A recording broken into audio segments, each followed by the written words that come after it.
Stoic philosophers once wrote, "When you arise in the morning, think of what a privilege it is to be alive, to breathe, to think, to enjoy, to love." That right there is the baseline.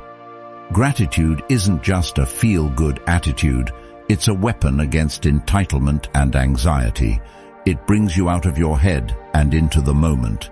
See, most people roll out of bed and fall straight into autopilot. Notifications, noise, mental clutter. They're reacting before they've even returned to themselves. And the truth is, if you don't direct your attention first thing in the morning, the world will do it for you. Carl Jung once said, "Until you make the unconscious conscious, it will direct your life, and you will call it fate." If you wake up and let your mind run wild, stressing about work, people, problems, you're not living, you're just surviving. Gratitude interrupts that pattern. It anchors you before the storm begins. And let's be honest, most of us forget how rare and fragile this thing called life really is. We complain, we compare, we coast. But one unexpected event, a diagnosis, an accident, a loss, can flip your entire world. When you truly understand that nothing is guaranteed, gratitude becomes less of a morning ritual and more of a mindset for survival. When you wake up, take 3 deep breaths. That's all. Slow, steady, present. Place your hand on your heart if you need to reconnect with your body, and say it. I'm grateful to be here, not to perform, not to impress, just to be. Socrates once said, "The unexamined life is not worth living." But maybe part of that examination isn't just about asking deep questions. Maybe it's about practicing deep presence. You don't need a fancy journal or some perfect meditation routine. You need one clean thought. This is enough. This moment is enough. And from that seed of enoughness, you grow into a person who doesn't need chaos to feel alive. You start approaching your day with a quieter kind of strength, the kind rooted in stillness, not speed. There's a big difference between starting the day from pressure and starting it from purpose. One feels like drowning, the other feels like clarity. And that shift begins with intention. When you wake up with gratitude, you stop chasing peace all day, because you've already started with it. Think of it like tuning your inner frequency.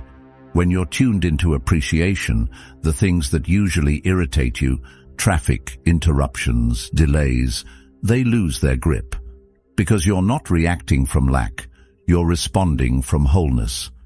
Even Aristotle spoke to this when he said, "Happiness depends upon ourselves." Not in a selfish, egotistical way, but in the, have you ever noticed how the first few moments after you wake up set the mood for your entire day? Most people reach for their phones, check messages, or start worrying about tasks before they've even taken a breath. But the way you speak to yourself each morning is powerful. It shapes your energy, your mindset, and how you face the world.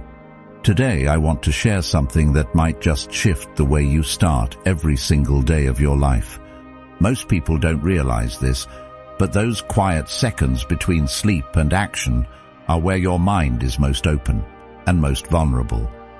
What you feed it in that moment either strengthens your core or lets chaos in. And if you're constantly waking up stressed, overwhelmed, or just plain lost in the noise, you're not alone. But you do have a choice. And that's where Stoicism enters the chat, not as a dusty philosophy, but as a daily tool. The Stoics believed that how you begin your day is how you train your soul, that if you don't anchor your mind, the world will do it for you. And trust me, the world has its own agenda. So if you're tired of starting your mornings already behind, if you're ready to stop letting yesterday's problems or tomorrow's anxiety own today, I've got 5 simple phrases, daily truths, you can speak to yourself that will change everything. They don't take more than a minute, but the shift they cause, it's deep, it's personal, it's power. If what we're building here resonates with you, If it helps you pause, reflect, and move through life with a little more clarity, consider being part of it. A subscription is more than support. It's a signal to yourself and to others that you value growth that lasts. 1. I'm grateful to be here. You know what's wild? We're always chasing something: success, clarity, love, money, answers. But we rarely pause long enough to appreciate the one thing we already have, right now. And not just the now you scroll past on a motivational quote. I'm talking about the quiet, overlooked miracle of simply waking up, breathing, opening your eyes to a brand new, unwritten day. You didn't earn that. You weren't promised it, but you got it. That's power. That's grace. And that's where your strength actually begins. Not in what you achieve, but in how deeply you recognize the gift of being alive. Before anything, before texts, to-do lists, or even coffee, pause and say this to yourself: I'm grateful to be here. Not because life is polished or perfect, but because it's present. You're still in the game.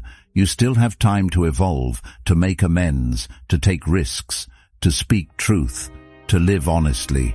Marcus Aurelius, one of the most respected, says that you don't need to wait for circumstances to be ideal to feel fulfilled. Gratitude puts you back in control. It tells your brain, I don't need to have it all figured out to be okay. I don't need external proof to feel internally aligned. And that right there, that's emotional resilience. That's maturity. That's you becoming someone the world can't easily shake. Let's take it even deeper.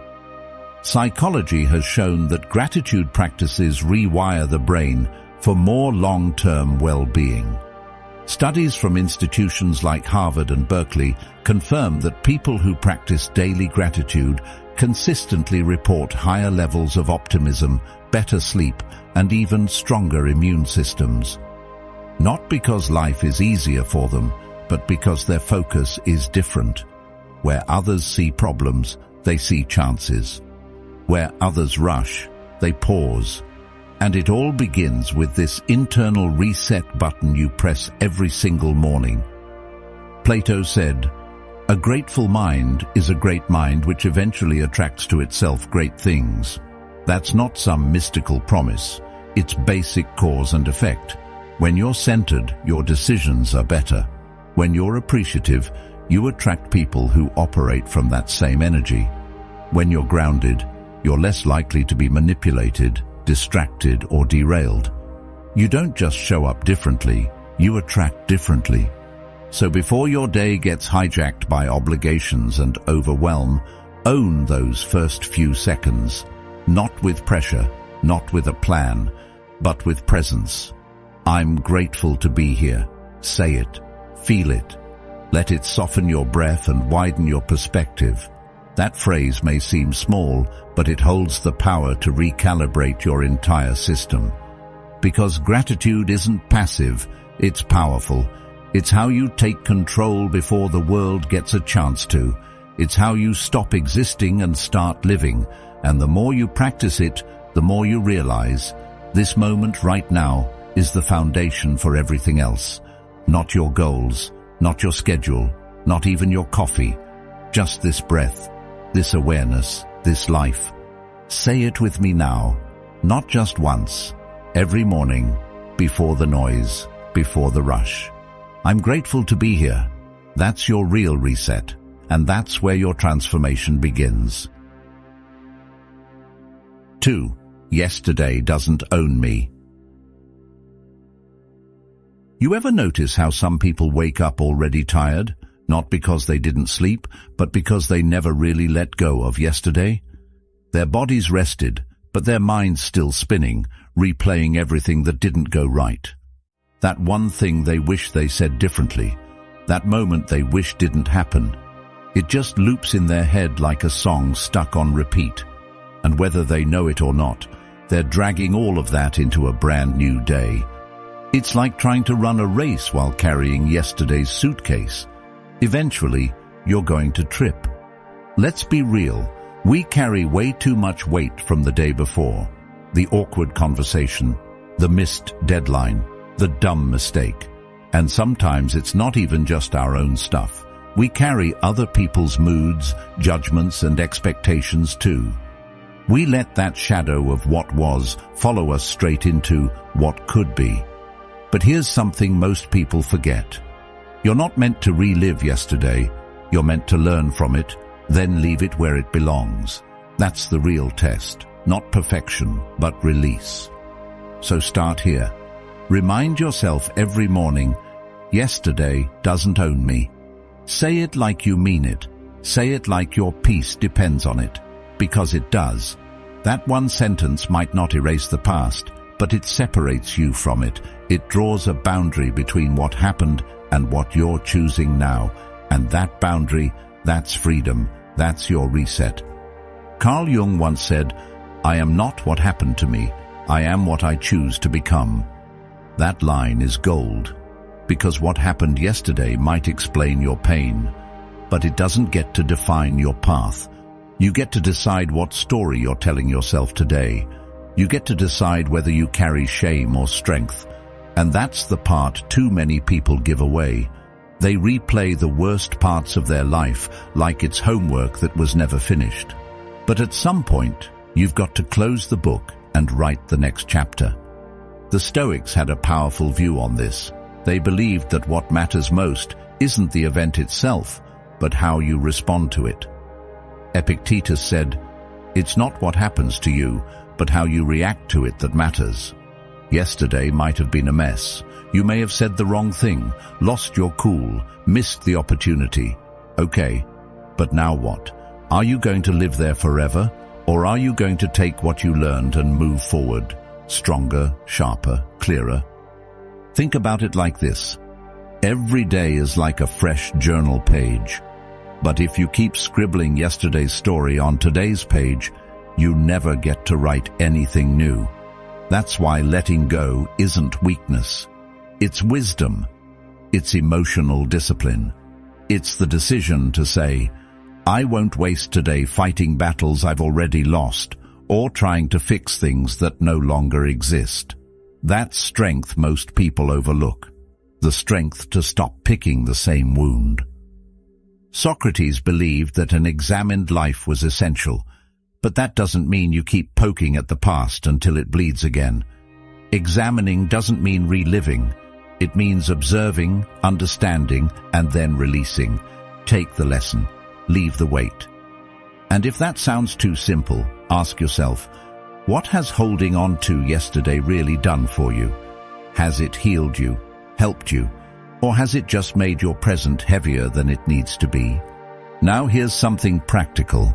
Picture the thoughts you're holding, regret, guilt, embarrassment, as stones in a backpack. Every morning, before you get out of bed, close your eyes and imagine taking that backpack off. Literally visualize it sliding off your shoulders and hitting the floor. Feel your body relax. Let that visual become a ritual. Because when you let go physically and mentally, your nervous system gets the message. We're safe, we're free, we're starting clean. Aristotle taught that habit is what forms character. So what if you made this letting go process a habit? Not a one-time thing, but a muscle you flex every day. The more you practice release, the easier it gets to separate your identity from your old wounds. You stop being the person who's always messing up or always behind, and you start being the person who recovers fast, forgives quicker, and chooses peace on purpose. And it's not just about big moments either. Sometimes we carry tiny things we didn't even realize were weighing us down. The tone in someone's text, the thing we overheard, the passive-aggressive comment that got under our skin. Little stuff that builds up until we don't even know why we're so tense. That's why this practice matters daily. Not just when you've had a meltdown, but every morning. Check in, clear out. There's a quote often attributed to Plato, "The beginning is the most important part of the work." And it's true.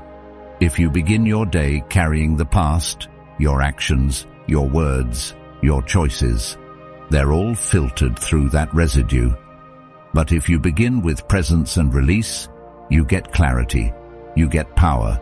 You don't bring the noise of yesterday into today's silence. So here's the move. Stop treating every day like it's a continuation of your worst memory. That's not fair to you. That's not fair to your growth. Yesterday had its shot. Today is yours. And you owe it to yourself to show up fully, not halfway, not haunted, not on autopilot. Say it again with me. Yesterday doesn't own me. That's not denial. That's direction. That's you choosing healing over hurt. That's you remembering that your future isn't built on the debris of your past. It's built on the choices you make now. So choose presence, choose peace, choose to drop the weight, and then go live like you mean it. 3. I control my mind, not the other way around. It's easy to feel like life is spinning out of control these days.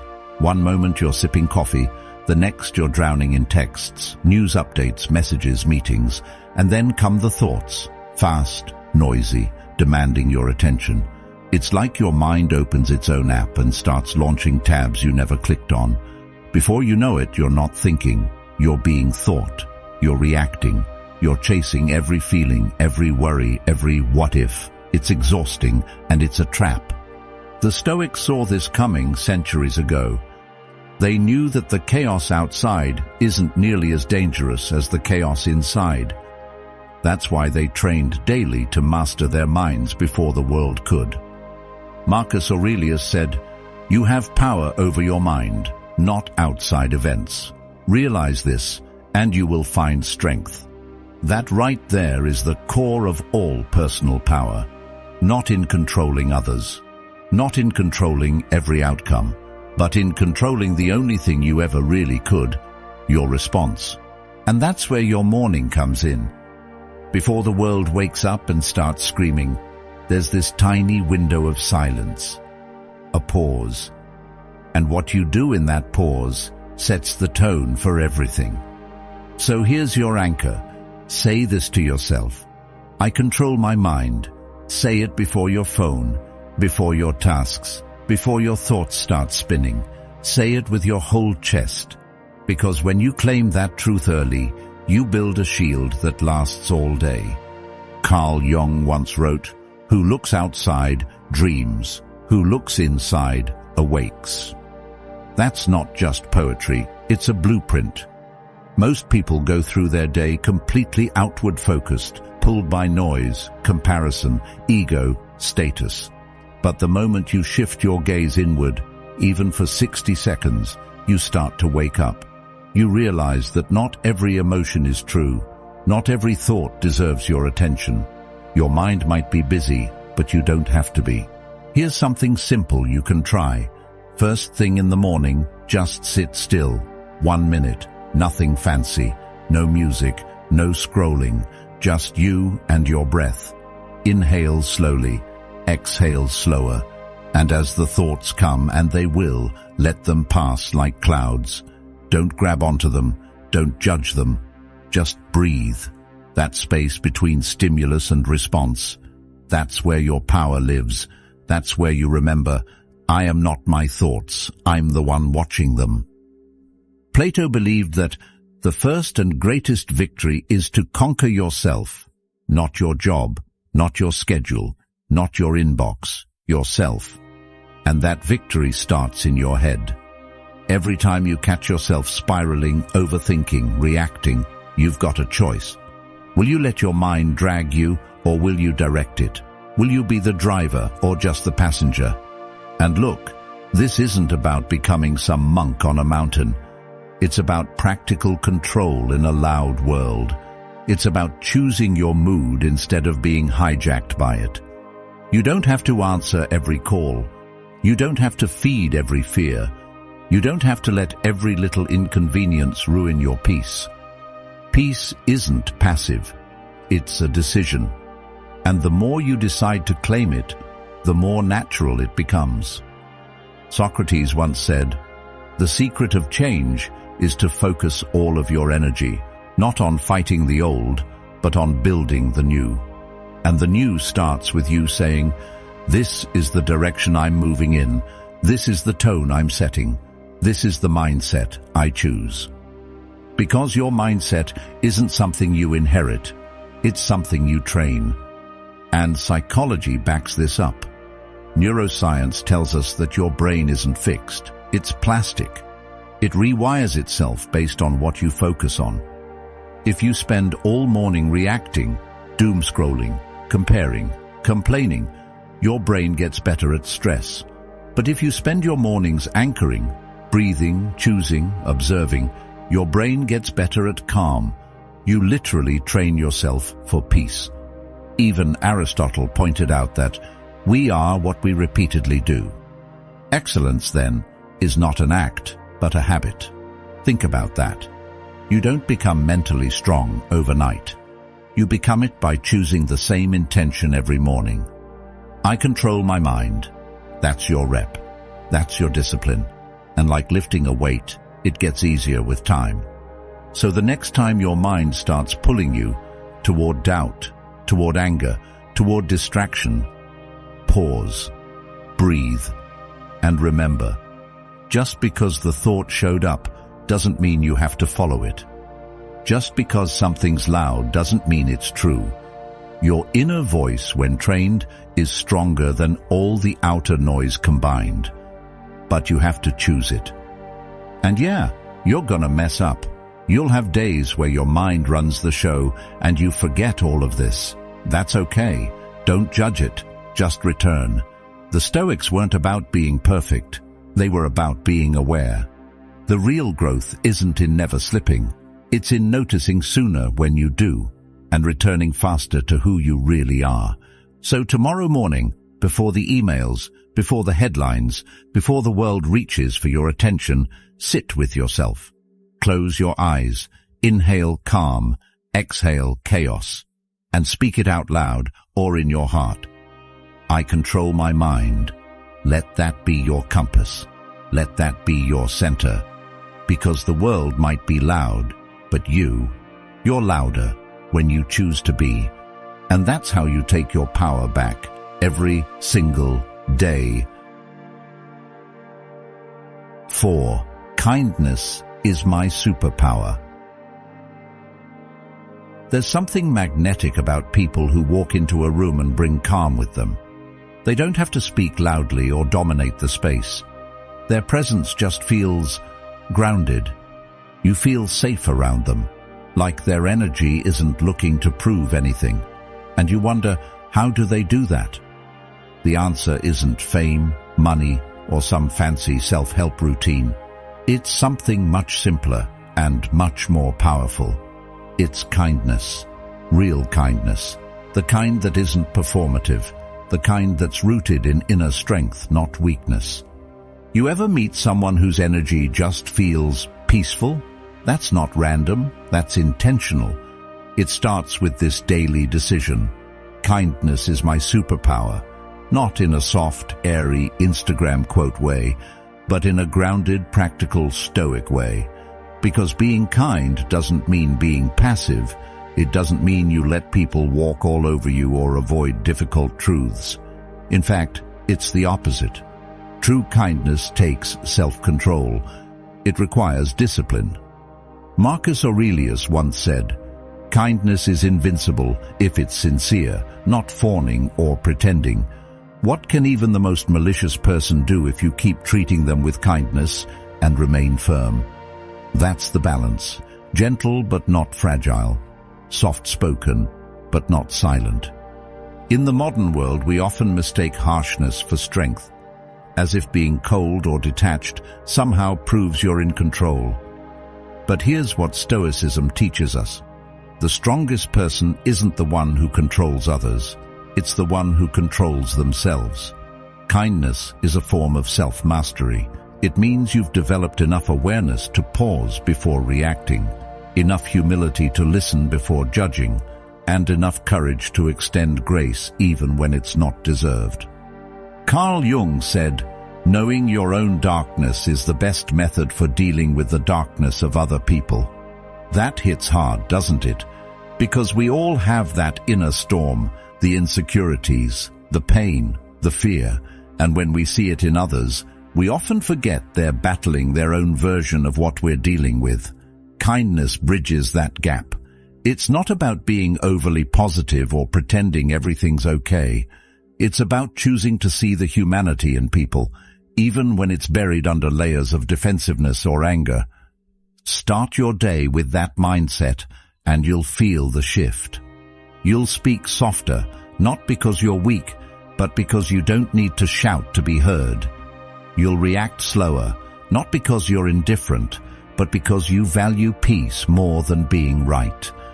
And you'll lead with patience, not because you don't care, but because you understand that transformation takes time, yours and everyone else's. Socrates once said, "Be kind, for everyone you meet is fighting a hard battle." And he wasn't being poetic, he was being real. Most of the pain people project has nothing to do with you. It's their own stuff, their own wounds, their own unresolved stories. When you operate from that awareness, you don't take things so personally. You start to see beyond the surface, that rude comment, fear, that passive aggression, insecurity, that silence, probably pain. Kindness doesn't mean excusing bad behavior, but it does mean responding with clarity instead of ego. And here's where it gets even more practical. Visualize one kind thing you'll do today. Seriously, pick something right now. Maybe it's complimenting someone who seems down. Maybe it's pausing to really listen when someone speaks. Maybe it's texting a friend just to say you're thinking of them. Doesn't matter how small it is, it adds up. That one act might be the only good thing someone experiences today. And the wild part, it will probably do more for you than it does for them. Because every kind action reinforces your identity as someone who leads with intention, not impulse. Plato believed that excellence is not an act, but a habit. So is kindness. It's not about waiting until you're in a perfect mood or until someone deserves it. It's about choosing who you want to be on purpose, making it a practice, repeating it until it becomes your nature. And when it becomes your nature, your presence shifts. You no longer enter rooms trying to get something. You show up to offer something. That's a different kind of power, a deeper kind. And yes, people might misunderstand you. They might mistake your patience for passivity, your calm for disinterest. But here's the key. You're not doing it for them. You're doing it because it aligns with your values. You're doing it because it reflects the person you're building. And the truth is, nothing builds long-term influence like consistent kindness. Not charm, not intellect, not hustle, kindness. The Stoics weren't soft. They were warriors of the mind. They faced hardship, betrayal, loss, and still believed in leading with virtue. To them, kindness wasn't an accessory. It was core. It was the foundation of a life well lived. And when you understand that, you stop looking for applause. You stop trying to prove your worth. You just live it, quietly, consistently, completely. So tomorrow morning, before you get swept into the day, pause, center yourself, and remind your mind, kindness is my superpower. Not because you need people to like you, but because it's who you choose to be.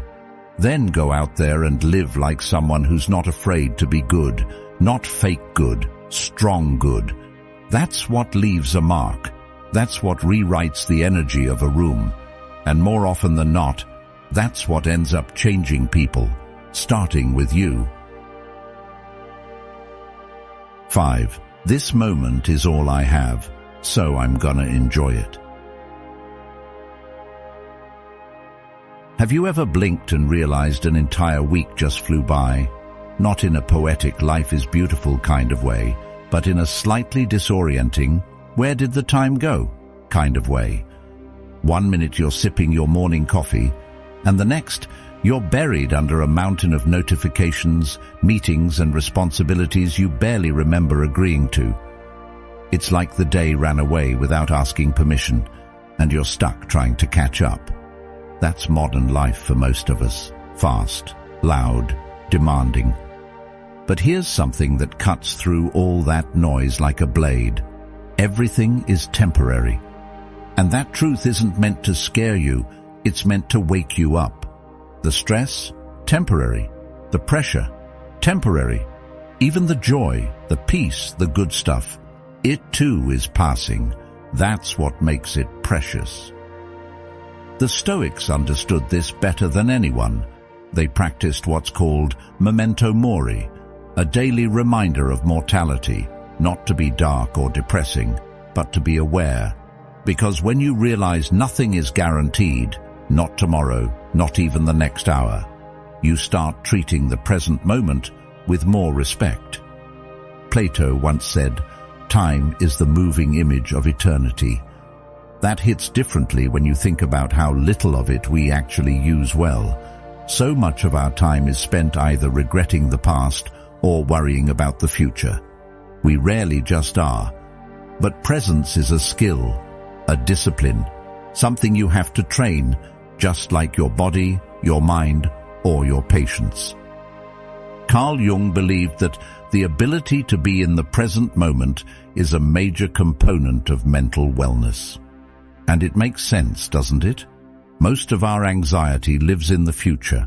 Most of our sorrow lives in the past. The present? That's where your feet actually are. That's where the breath lives. That's where power exists. But we're so distracted, we miss it. We miss the sunlight streaming through the window, the taste of our breakfast, the way the air feels right before a rainstorm. These small moments, overlooked by many, are everything. So here's your reminder. Say it to yourself like you mean it. This moment is all I have, so I'm gonna enjoy it. Not tomorrow, not later.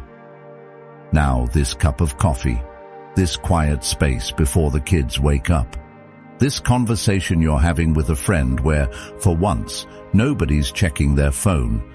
Life isn't waiting to start. It's happening right now. And if you're not fully in it, you're not just missing time, you're missing your life. Aristotle talked about eudaimonia, the idea of flourishing, of living a good and meaningful life. He didn't tie that to some distant goal or external success. He tied it to virtue in action, how you live each moment, how you show up with integrity, awareness and intention. Enjoying the present doesn't mean ignoring your responsibilities.